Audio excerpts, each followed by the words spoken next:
दोस्तों नमस्कार। मैं मुकेश पंडित आज आपको लिए चलते हैं दिल्ली से 400 किलोमीटर की दूरी पर मध्य प्रदेश के दतिया ज़िले में, जो कि दतिया ग्वालियर के पश्चिम में 72 किलोमीटर की दूरी पर है, जो कि दतिया ज़िले में लाल किले की तर्ज पर दतिया में मिनी लाल किले की इमारत निर्माणाधीन है। यह लाल किला किसका है, अब ईडी तथा सीबीआई कहां पर हैं तथा इस समय ईडी तथा सीबीआई क्या कुंभकर्ण की नींद सोए हुए हैं क्या। नमस्कार दोस्तों, मैं मुकेश पंडित आपके साथ। आइए जानते हैं मध्य प्रदेश की दतिया विधानसभा के बारे में। जब हम दतिया में एंट्री करी थी तो हमने दतिया में एंट्री करने के बाद में दतिया की जनता से दतिया की स्थिति के बारे में जानना चाहा। कैसा विकास है, क्या परिस्थिति है, क्या चल रहा है दतिया में, कौन जीतेगा या कौन हारेगा, या किसकी बनेगी सरकार। तो जब हम दतिया में एंट्री करी तो हमने एक अजीबोगरीब महल देखा, जैसे कि किसी पूर्व राजा का महल हो। मगर पूर्व राजा का महल हो, वो नया निर्माण हो, ये देख के हम आश्चर्यचकित हो गए। जब हम उसको देखने के बाद में कुछ लोगों से अड़ोसी पड़ोसी जानने की उसकी कोशिश की, तो लोगों ने ऑफ कैमरा तो बताने की पूरा प्रयास किया और बताया जितना उनको जानकारी थी। ऑन कैमरा कोई भी एक शब्द बोलने को राज़ी नहीं था। उसके बाद में हमने महल से, उस लाल महल से हटके आगे पीछे को काफ़ी दूर हम गए, जानकारी ली। ऑफ कैमरा तो सभी बता रहे हैं, ऑन कैमरा कोई नहीं बता रहा है। कोई तो उस नाम पे बता रहा है, कोई किसी के नाम पे बता रहा है। ये नहीं कह सकते किसके नाम पे है वो। मगर यहाँ विधानसभा से मध्य प्रदेश के बड़े नाम हैं, जो कि मध्य प्रदेश सरकार में भी अच्छा खासा पद है, मगर उनका नाम नरोत्तम मिश्रा है। अब जब हमारे कहीं पेश नहीं गई उसकी हकीकत जानने के लिए और कोई ऑन कैमरा बोलने के लिए राज़ी नहीं है, तो लास्ट में हम विपक्ष के पास आए। अब जानते हैं विपक्ष से क्या है वो लाल महल, किसका है वास्तव में। क्या ये जो जनता ने बताया है ऑफ कैमरा वो बात सही है, उसमें दम है, ये झूठ है। अब इस ये बात का हम विपक्ष से जानना चाहते हैं। नमस्कार अंकल जी, आपका शुभ नाम क्या है? मेरा नाम संतोष लटोरिया है और मैं कांग्रेस का जिला कांग्रेस कमेटी का कार्यकारी अध्यक्ष था पूर्व में। तो अब आप हमें इस लाल महल के बारे में बताएं, पूर्ण जानकारी दें, क्योंकि हमारा मकसद ही लाल महल का है। कितना क्षेत्रफल है, किसके नाम पे है, कौन बनवा रहा है, किसकी शरण में बन रही है, गवर्नमेंट ज़मीन है या कब्जे की ज़मीन है या किसी व्यक्ति की अपनी पर्सनल ज़मीन है, इस बारे में आप पूर्ण जानकारी दें। कैसे जी आपने बताया कि ऑफ कैमरे पे आपको सभी लोगों ने बताया, कैमरे पे बताने के लिए कोई तैयार नहीं था। तो इस बात से आप अंदाज़ा लगा लो कि दतिया में कितना डर और भय का माहौल है।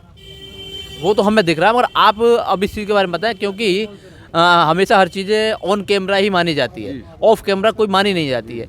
अब ये जो लाल महल है उसके हम फ़ोटो वीडियो तो हम तैयार करेंगे, मगर उसकी जानकारी आप हमें दें, क्योंकि हम अगर आपसे कोई राय लेते हैं तो उस चीज़ को कोई मान्य नहीं रखेगा, क्योंकि विपक्ष की बात है।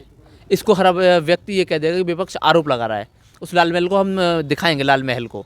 अब लाल महल को दिखाने से पहले उसके हम वीडियो शूट करेंगे, उससे पहले उस लाल महल के बारे में आप पूर्ण जानकारी दें।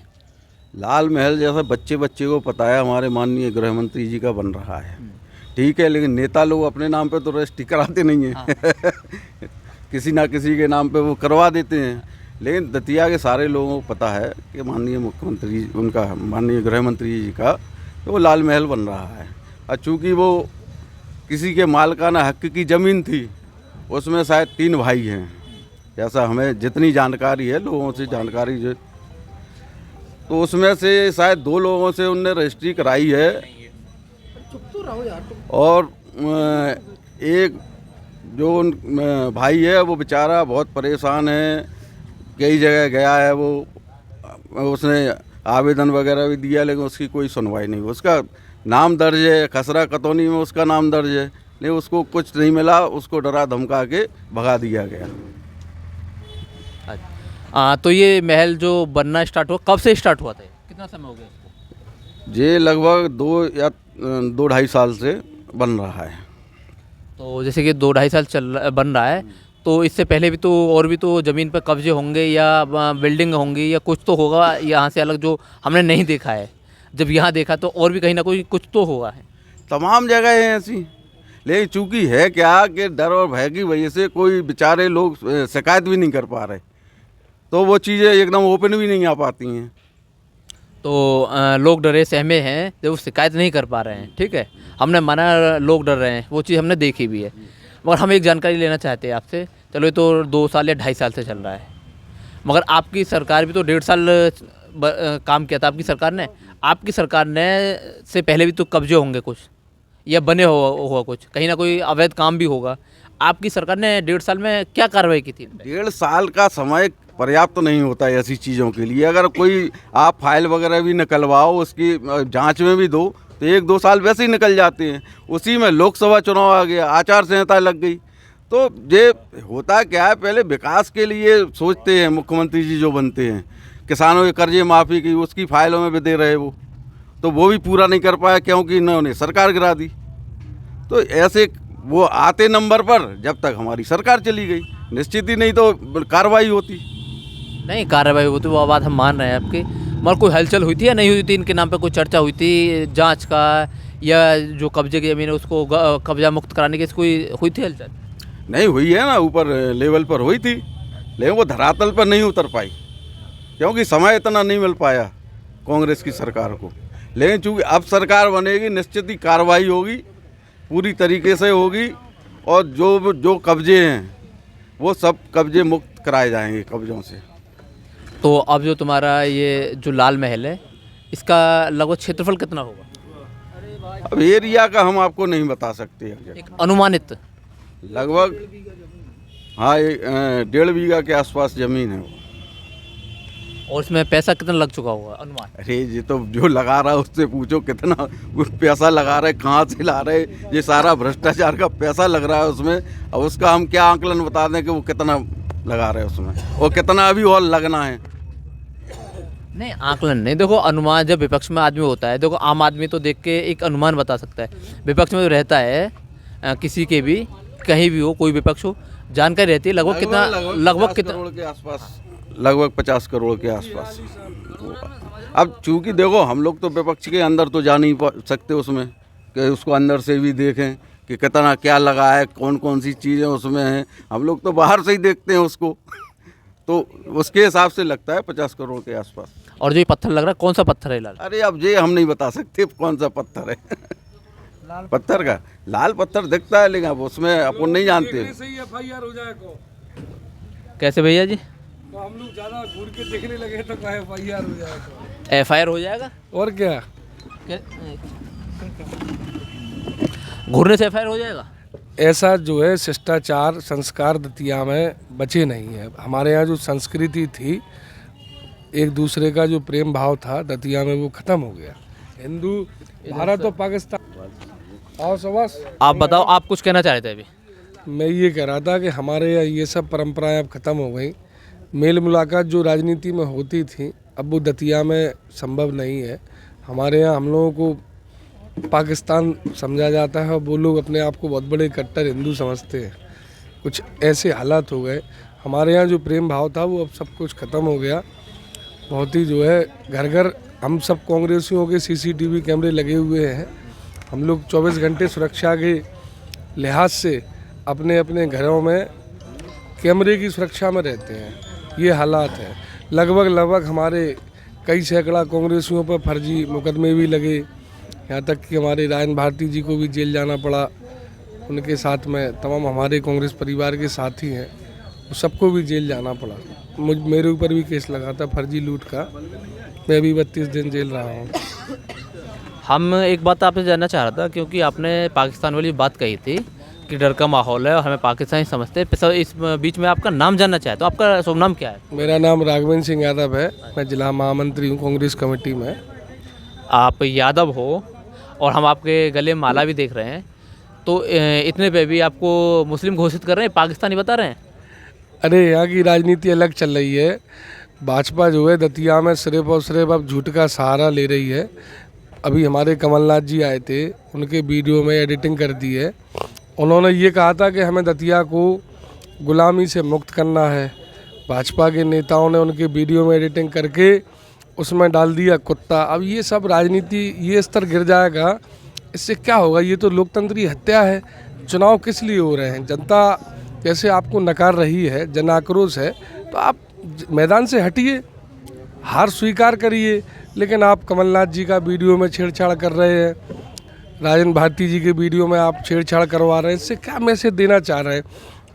आप तो अपनी उपलब्धि गिनाइए कि हमने किसानों के लिए ये किया, महिलाओं के लिए ये किया, युवाओं के लिए ये किया। आप अपने विकास के नाम पर वोट मांगिए। आप विकास के नाम पर तो आप वोट मांगना नहीं चाह रहे, आप कमलनाथ जी के वीडियो में छेड़छाड़ कर रहे हैं। ऐसे कैसे संभव होगा? राजनीति का जो स्तर गिर रहा है, ये कहीं ना कहीं आगामी भविष्य के लिए खराब है। हम आपसे ये तो नहीं जानेंगे क्योंकि कौन जीत रहा है कौन हार रहा है, क्योंकि तो हर पार्टी हर दल अपनी जीत घोषित करता है, वो अपने आप को जीता मानता है। मगर हम ये जानना चाहते हैं क्या सरकार बनने के बाद में क्या इस मंत्री पर, नरोत्तम मिश्रा पर कार्रवाई होगी, या जो इसने जहाँ भी जो भी संपत्ति है कानूनी है गैर कानूनी उसकी कोई जाँच होगी क्या? बिल्कुल, ये तो हमारे सभी वरिष्ठ नेताओं को इस बात को बहुत अध्ययन करना चाहिए कि उन्होंने जो है, जब सारे मंत्रियों की जांच होना चाहिए। मैं तो ये कहूँगा, हमारा प्रदेश इतना कर्ज में आ गया, ये पैसा कहाँ चला गया? ये मध्य प्रदेश का प्रत्येक व्यक्ति जो है हज़ारों कर्ज में है। हम लोग जो है 2003 में जब जो है राजा दिग्विजय सिंह जी ने मध्य प्रदेश छोड़ा था, तब क्या कर्ज था, आज क्या कर्ज हो गया? मंत्रियों के पास इतने पैसे कहाँ से आ रहे हैं? ये जो ईडी दूसरे प्रदेशों में घूम रही है, ये भाजपा शासित प्रदेशों में क्यों नहीं आती है? देश की गरीबी 1 मिनट में ख़त्म हो जाएगी। भाजपा ईडी बस भाजपा नेताओं के यहाँ छापे घाल दे, इतनी बेहिसाब संपत्ति निकल के आएगी कि हम और आपने कल्पना नहीं की होगी। ये जो भ्रष्टाचार का पैसा है, ये कहाँ जा रहा है? जगह जगह जो है 30% 40 कम है। अभी परसों ही नरेंद्र सिंह तोमर जी के पुत्र का वीडियो वायरल हो गया, 20 करोड़ की डीलिंग का हो रहा है, उसमें पता नहीं ईडी क्यों कार्रवाई नहीं कर रही है। अब हम एक बात और जानना चाहते हैं आपसे, लास्ट सवाल, कि जो जनता आपको वोट देगी तो वो किस लिए वोट दे आपको? जनता हम लोगों को इसलिए वोट देगी कि हम लोग किसानों के कर्जे माफ़ करेंगे, बिजली का बिल जो है 100 रुपये में 100 यूनिट तक कुछ बनेंगे, 200 में हाफ है। गांव-गांव गौशाला हमने बनाई थी 1.5 साल के कार्यकाल में, जो है कन्या राशि 51,000 रुपये की थी। हमारे पास बताने के लिए बहुत उपलब्धि हैं। और सबसे बड़ी बात, ये गरीब जनता की सरकार होती है, इसमें जो है किसी भी प्रकार का कोई भेदभाव नहीं होता है। देखो सुनो, ये तो सब काम करने के हैं, मगर सबसे बड़ी बात एक और है कि जनता को राहत दिलाना, या जनता को के साथ जो समस्या हुई है, ये उस पर जिस पे के साथ कब्जा है या कोई और समस्या है, कि या किसी पे कोई फर्जी मुकदमे हैं या कोई फर्जी एफआईआर है या किसी के साथ में कोई कैसा भी मामला है, क्या उनसे भी जनता को मुक्ति मिलेगी या नहीं? इसके लिए हमारे कमलनाथ जी ने स्पष्ट शब्दों में कहा है कि जो भी हमारे कांग्रेसी कार्यकर्ताओं पर या जनता जनार्दन पर फर्जी मुकदमे लगे हैं, उनको उनका जो है एक टीम गठित करके उनको ख़त्म करने का प्रयास किया जाएगा। और रही बात की बदले की भावना की राजनीति की, वो हमारी कांग्रेस पार्टी के संस्कार में नहीं है। वो लोग हम आपसे बदले की भावना की बात नहीं कर रहे। हमने जैसे कुछ चीज़ें हमने देखी हैं, और जो लोग परेशान हैं, जैसे आपने भी बताया कि 3 लोगों की वो ज़मीन है, उसमें से एक की के 2 ने रजिस्ट्री कर दी, बाकी के 1-2 ने जो बचे उन्होंने नहीं की है, उन्होंने किसी दवा में करी नहीं है, वो अपने कागज़ों फाइल को लेकर भागे डोल रहे हैं कि उनको न्याय मिल जाए। क्या ऐसे लोगों को न्याय मिल पाएगा या नहीं मिलेगा? ऐसे लोगों को बिल्कुल न्याय मिलेगा। कांग्रेस की सरकार निष्पक्ष काम करेगी, इसका मैं आपको भरोसा देता हूँ। क्योंकि कुछ बातें ऐसी हैं जो सरकार के बाद अमल ले पाएंगी, तो उनको उनके बारे में अभी से कहना जो है गलती होगी। नहीं, आपने कहा था ना कांग्रेस बदले की भावना की राजनीति नहीं करती है, तो इसमें कौन सी बदले की भावना है? नहीं, बदले की भावना तो मतलब कांग्रेस कभी नहीं करती है, लेकिन हम लोग जो है सरकार बनने दीजिए। हम लोगों का बहुत लंबा घोषणा पत्र है और हम लोग सदैव जनता जनार्दन के सुख दुख में साथ रहेंगे, उनकी परेशानी को समझा जाएगा। अगर वास्तविक जिला लेवल पर समितियां गठन करके देखा जाएगा कि कहाँ किसके साथ कैसी प्रताड़ना हुई है, कि किसने किसकी ज़मीन हड़पी, ये सब चीज़ों में बड़ा लंबा समय लगेगा। लेकिन आप निश्चित रहिए, अगर ऐसा कुछ आएगा तो उस पर निश्चित ही तौर पर कमलनाथ जी कठोर कार्रवाई करेंगे। 1.5 साल के कार्यकाल में भी हमारे कमलनाथ जी ने भूमाफियों पर पूरे प्रदेश में कार्रवाई करी थी। ऐसा ही कुछ बहुत अच्छा होने की उम्मीद है सरकार बनने के बाद। नहीं, आपने भूमाफियाओं की बात करी, तो भूमाफियाओं के साथ साथ खनन माफिया भी तो हैं। सारे लोगों की लिस्ट बनेगी, ये जिला वाइज डेटा लेना पड़ेगा, कोई छोटी मोटी बात नहीं है। 18-19 साल से जो पार्टी सरकार में है उसने कितना लंबा उसने नर्मदा नदी को जो है पूरा खाली कर दिया, पूरा जो है सब कुछ ख़त्म कर दिया। ये सब बहुत लंबी प्रक्रिया है। मध्य प्रदेश में हर चीज़ में माफिया बैठे हैं, इनको ख़त्म करने में, इनके मामले उजागर करने में लंबा समय लगेगा। लेकिन आप निश्चित रहिए, कमलनाथ जी की चक्की बहुत बारीक पीसती है, वो किसी को नहीं छोड़ेगी। गलत करने वालों को तो सलाखों के पीछे भेजने का काम हमारे मध्य प्रदेश के लोकप्रिय भावी मुख्यमंत्री परम आदरणीय कमलनाथ जी करेंगे। आपसे बात करके बहुत अच्छा लगा, बहुत बहुत धन्यवाद। बहुत बोलते हैं महाराज हमारे। नमस्कार भाई साहब, नमस्कार। कैसे हो आप? बहुत अच्छे। आपका शुभ नाम क्या है? पंडित अनिमेष शुक्ला। शुक्ला जी, आप एक बात बताएं कि आप क्या पदभार है? मैं महामंत्री हूँ जिला कांग्रेस कमेटी का। जिला कांग्रेस कमेटी का आप महामंत्री हैं। तो आप ये बताएं कि मध्य प्रदेश में जो ये लाल महल है, इसी पे थोड़ा सा बताएं। लाल महल ये गरीबों की ज़मीन पे बना है। गरीबों की ज़मीन कब्जा करके मध्य प्रदेश के भ्रष्ट मुख्यमंत्री शिवराज नरोत्तम मिश्रा ने यह लाल महल जनता की गाड़ी कमाई और खून पसीने के पैसे से बनवाया है। नरोत्तम मिश्रा की जब बात आती है तो जब उसकी माफिया के उसमें नज़र से देखा जाता है, तो जब इस नज़र से देखा जाता है तो कहाँ कहाँ कब्जे हैं? इन्होंने लगभग दतिया ज़िले में 3000 बीघा ज़मीन कर ली, कई गरीबों की ज़मीन अपने कब्जे में कर ली, और दारू का व्यापार इनका है, जो भूमाफिया ये हैं, रेत का कारोबार इनका है, और नशे का कारोबार इतना है। जितने काले कारोबार हैं सारे नरोत्तम मिश्रा के काले कारोबार ये कर रहे हैं, इनका परिवार करता है। तो आपने बताया कि जितने भी कारोबार कर रहे हैं, काले कारोबार हों या काले कारनामे कह लो या भूमाफिया कह लो या खनन माफिया कह लो, ये हर काम ये कर रहे हैं। और भी कोई काम है जो इनसे बच रहा है? इनसे केवल एक काम बचा है, ये गरीबों की और बेरोजगार की उनकी भलाई नहीं कर पाते, और साले कारोबार करते हैं, नशे का कारोबार भी ये करते हैं। नहीं, और भी कुछ सुना है कि इनका और भी कोई कारोबार चल रहा है क्या? इनके तो जितने काले कारोबार है पूरे चल रहा है। नशा जे बेचवाते हैं। नहीं, और भी कोई काला कारोबार और कौन सा? इनके तो जो काले कारोबार है वो ज़मीनों पे कब्जा ये करते, लोगों को जेल में जे पहुंचाते।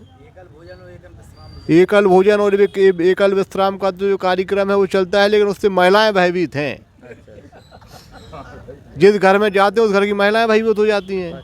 एकल भोजन पे आ गए, भोजन के बाद विश्राम करते हैं, और विश्राम में आप जानते हैं क्या होता है, मुझे कहने की ज़रूरत नहीं है। चलो ये बात आप ना कहें, ज़्यादा बढ़िया है। नहीं, वो तो जानते हैं, मैं क्यों कहूँ, हर लोग जानता है कि विश्राम में क्या होता है। और विकास में कैसा है दतिया? कैसा विकास तो ऐसा है कि आप जाएंगे, बरसात में आए आप दतिया, तो एक तो बना है कलेक्ट्रेट, एक बनी है कोर्ट, दोनों बरसात में चुचाती हैं। ऐसा विकास है इनका। और इनका महल तो बनाई खून पसीने जनता की को लूट। नहीं, वो नहीं चुचाता है बारिश में। नहीं, वो तो अब खुलेगा जब पता चलेगा ना। हम लोग तो गए नहीं है उसमें। अब इस समय फिर रहते कहाँ हैं वर्तमान? ये तो अभी कहीं रहते होंगे, उसमें तो नहीं रहते। अब जहाँ भी रहते हो, वैसे डबरा दतिया कम रुकते, डबरा जाते हैं रुकने के लिए। अच्छा, डबरा रह रहे हैं, देखते हैं। ठीक है, आपसे बात करके बहुत अच्छा लगा, बहुत बहुत धन्यवाद शुक्ला जी। नमस्कार सर। नमस्कार। कैसे हैं आप? बहुत बढ़िया। और स्वास्थ्य कैसा है? स्वास्थ्य भी बढ़िया है एकदम। आपका शुभ नाम? मैं बीके जाटव, सेवानिवृत्त जिला एवं सत्र न्यायाधीश पद पर से हूँ, और वर्तमान में मैं कांग्रेस पार्टी में जिला उपाध्यक्ष के पद पर काम कर रहा हूँ। मैंने 2018 में कांग्रेस पार्टी ज्वाइन की थी, उसी समय से कांग्रेस पार्टी में कार्य कर रहा हूँ। आप एक अच्छे खासे पद से रिटायर हैं, तो आप ये बताएं, एक आप अधिकारी लेवल से रिटायर हैं, आप ये बताएं कि जो पेंशन की जो मांग है कर्मचारियों की, गवर्नमेंट कर्मचारियों की, क्या वो सही है गलत है? ये कर्मचारियों की जो पेंशन की मांग है वो पूर्णतः जायज़ है, क्योंकि ये पेंशन क्यों दी जाती है कर्मचारियों को, इसके इतिहास में जाना होगा।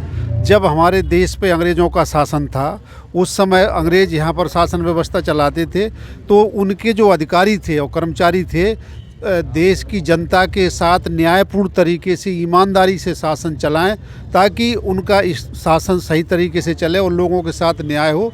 इसके लिए उन्होंने वेतन के साथ साथ पेंशन की व्यवस्था की थी, और पेंशन की व्यवस्था करने के पीछे मंशा ये थी कि कर्मचारी ईमानदारी से जीवन भर काम करेगा और सेवानिवृत्त होने के बाद सरकार उस कर्मचारी का स्वयं का तथा उसके स्पाउस यानी पत्नी या पति उनके जीवन भर की भी गारंटी लेते थे। उसके पीछे मंशा ये थी कि भ्रष्टाचार कम होगा। लेकिन जब भारत में भारतीय जनता पार्टी की विचारधारा की सरकार आई, अटल जी प्रधानमंत्री थे, उन्होंने ये पेंशन को समाप्त किया, और पेंशन के समाप्त करने के पीछे उनकी मंशा यही थी कि भारत का जो कर्मचारी है वो कमज़ोर हो जाए, आर्थिक रूप से कमज़ोर होंगे तो वो लोग जो है सेवानिवृत्त होने के बाद उनकी विचारधारा से जुड़ेंगे, क्योंकि भाजपा की विचारधारा ही इस बात को दर्शाती है कि लोगों को गरीब रखो, और गरीब उसी स्थिति में रखा जा सकता है जब लोगों के पास आय का साधन ना हो। तो जैसे कि अब केंद्र सरकार ने एक अग्निवीर योजना लाई है, जो कि 4 साल की नौकरी कर दी है उसमें, और उसके बाद में वो बेरोजगार हैं, और तुम्हारे जो नेता हैं उनकी 5 साल की हो या 1 साल की हो, 1 दिन के लिए सांसद बने या विधायक बने या लोकसभा जाएं या विधानसभा जाएं या विधान परिषद हो या राज्यसभा हो, उसके बाद में उनकी पेंशन लागू हो जाती है। क्या अग्निवीरों के लिए पेंशन नहीं हो सकती है? किसी कर्मचारी के लिए पेंशन नहीं हो सकती है क्या? जी, अग्निवीर योजना जो है ये भी जो है भाजपा और आरएसएस का जो एजेंडा है उस एजेंडा का ही एक हिस्सा है, क्योंकि इस देश की आर्मी को कमज़ोर करने का है, और उन्होंने उसी एजेंडा को आगे लागू किया। मैं दावे के साथ कह सकता हूं कि आज जिस तरह से ओपीएस के लिए कर्मचारी और देश की जनता लड़ रही है, अगर अग्निवीर का इस समय लोगों ने विरोध नहीं किया और सरकारों को नहीं बदला, तो एक समय ऐसा आएगा कि सेना के लिए भी देश की जनता को आंदोलन करना पड़ेगा। जैसे कि आज सरकारी कर्मचारी जगह जगह मांग कर रहे हैं कि ओपीएस सिस्टम लागू किया जाए, यही स्थिति अग्निवीर की हो जाएगी। और अग्निवीर तो योजना जो है यदि लागू रही तो हमारा देश की जो सुरक्षा व्यवस्था है इसके साथ खुला खिलवाड़ है। आपने कहा कि जो अग्निवीर है देश की सुरक्षा के साथ खिलवाड़ है, तो तुम्हारे जो केंद्र सरकार में जो बैठे हैं योगी और योगी तो प्रदेश में है, मोदी और जो साहब बैठे हुए हैं, ये तो इसको बहुत अच्छी योजना बताते हैं, बेरोजगारी को दूर करने का तरीका बताते हैं, और ये कहते हैं कि उसके बाद में युवा कहीं और नौकरी कर सकता है। इस पर क्या कहना है आपका? ये अग्निवीर योजना से मान लीजिए आपने 1 साल में आपने 1 लाख लोगों को फौज में भर्ती किया, और 4 साल बाद उनमें से 75,000 लोगों को वापस घर आना पड़ेगा, जो कि आपने कहा है कि 25 लाख रुपए एक साथ दे करके उनको घर भेज दिया जाएगा। जिस समय वो 4 साल बाद आएगा व्यक्ति लौट करके फौज में ट्रेनिंग करने के बाद, तो 25 लाख की जो डिवेल्यूशन जो है, मुद्रा का जो अवमूल्यन होगा, उस 25 लाख से वो परिवार की व्यवस्था नहीं कर सकेगा। और एक जो है आपने 75 जैसे मतलब 25% जो अग्निवीर हैं सोसाइटी में वापस लाएंगे, जो कि ट्रेंड होंगे, अग्नेयास्त्र चलाने में ट्रेंड होंगे, वो सोसाइटी में की जो आंतरिक व्यवस्था है, आंतरिक सुरक्षा व्यवस्था है, उसके लिए भी खतरा साबित हो सकते हैं यदि वो लोगों को मतलब दूसरी विचारधारा में गया है। इसीलिए सेना में जो भर्ती का सिस्टम है वो कम से कम 15 साल का जो पहले शुरू में हुआ करता था, उसके पीछे मंशा यही थी कि जो ट्रेनिंग दी जाती है, स्किल ट्रेनिंग होती है, उस ट्रेनिंग का उपयोग सेना देश की रक्षा के लिए करे, न कि वो आकर के जो है मजदूरी करेगा या किसी प्राइवेट कंपनी का सुरक्षा गार्ड बनेगा क्या सैनिक जो है। तो इस वजह से जो है देश की आंतरिक और बाह्य दोनों सुरक्षा को खतरा रहेगा इससे। अब लगभग अग्निवीर लगभग 2 से 3 शहीद हो चुके हैं। एक था तुम्हारा पंजाब का जिसका नाम अमृतपाल सिंह था, उसको एक प्राइवेट एम्बुलेंस में लाया गया था, और उसके साथ में ना तो कोई सुरक्षा के बटालियन थी, पूरी 4 लोग थे, 1-2 अधिकारी भी थे और 1-2 तुम्हारे कांस्टेबल वगैरह थे। उस पर क्या कहना है, जो कि थाने की पुलिस ने आके? हाँ, वो भी देखिए, अग्निवीर में जो योद्धा था, सैनिक था, वो जो है उसकी शहादत हुई। वो निश्चित रूप से सेना का सिपाही था, और भारतीय सेना के सिपाही का सम्मान सैनिक सम्मान के तरीके से उनका अंतिम संस्कार होना चाहिए था। लेकिन भारतीय जनता पार्टी और आरएसएस की जो विचारधारा है, यही तो चीज़ है, ये नमूना है।